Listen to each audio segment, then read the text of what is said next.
Assalamualaikum warahmatullahi wabarakatuh. Selamat pagi anak-anak kelas 6 hebat.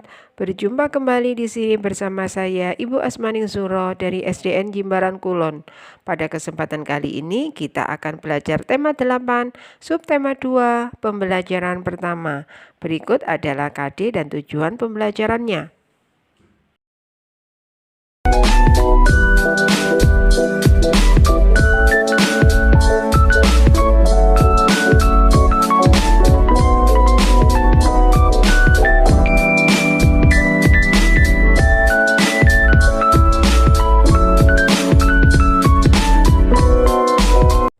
Sebelum pelajaran kita mulai, marilah kita berdoa terlebih dahulu agar apa yang kita pelajari hari ini menjadi ilmu yang bermanfaat.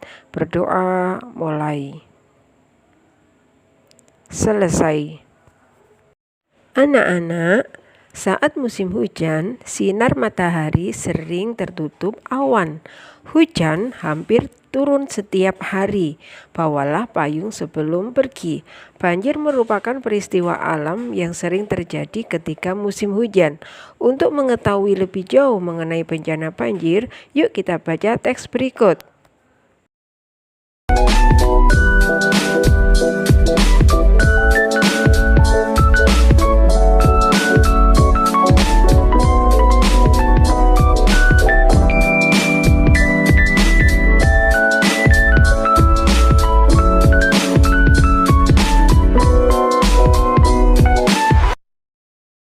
Anak-anak, masih ingatkah kalian dengan gagasan utama?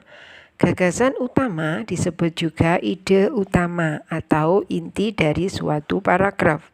Gagasan utama dalam paragraf dapat ditemukan di awal, tengah, atau akhir paragraf. Sekarang, ayo kita cari gagasan utama dan informasi penting setiap paragraf pada teks di atas. Paragraf pertama, gagasan utamanya adalah faktor-faktor penyebab banjir. Sedangkan informasi pentingnya adalah rendahnya kesadaran masyarakat, pendangkalan dan penyempitan badan sungai, menjamurnya rumah di bantaran sungai. Di paragraf yang kedua, gagasan utamanya adalah penyempitan sungai akibat pemukiman liar.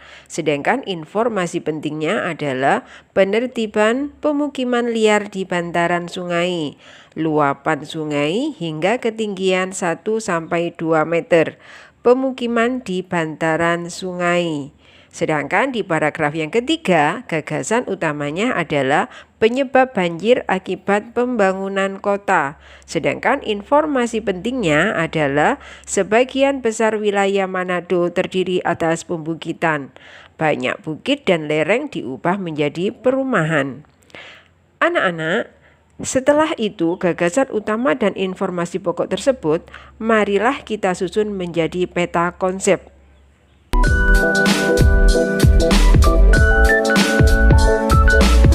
Anak-anak, pernahkah kalian bertanya mengapa di negara kita hanya ada musim hujan dan kemarau? Mengapa tidak seperti negara-negara di belahan bumi utara atau selatan yang memiliki 4 musim? Untuk memahami lebih lanjut, ayo kita pelajari. Simaklah teks berikut. Ada 2, ada 4.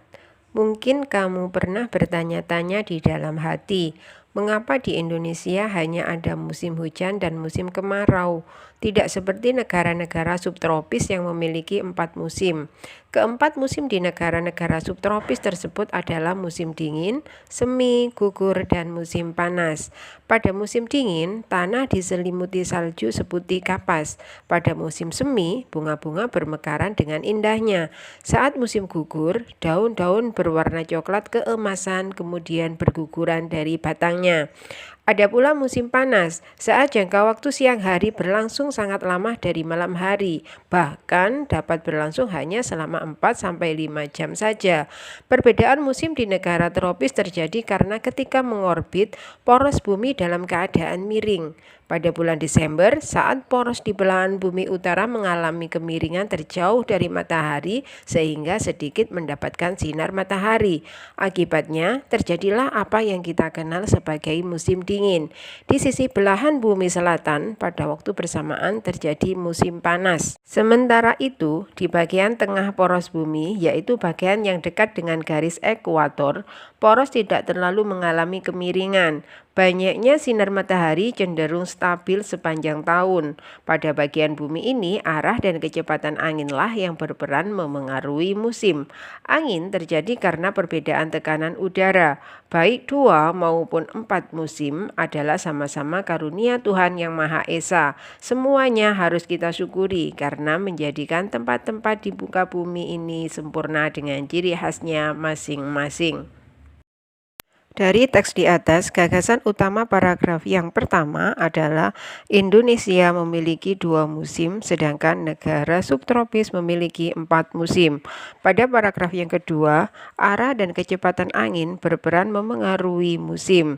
Pada paragraf yang ketiga, baik 2 maupun 4 musim adalah sama-sama karunia Tuhan Yang Maha Esa.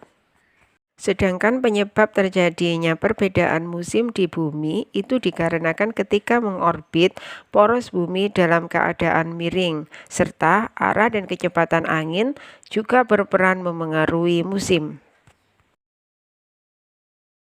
Demikianlah pembelajaran kita hari ini. Semoga apa yang kita pelajari menjadi ilmu yang bermanfaat. Dan marilah kita akhiri dengan bacaan Alhamdulillahirabbil alamin. Sampai jumpa pada pelajaran berikutnya. Wassalamualaikum warahmatullahi wabarakatuh.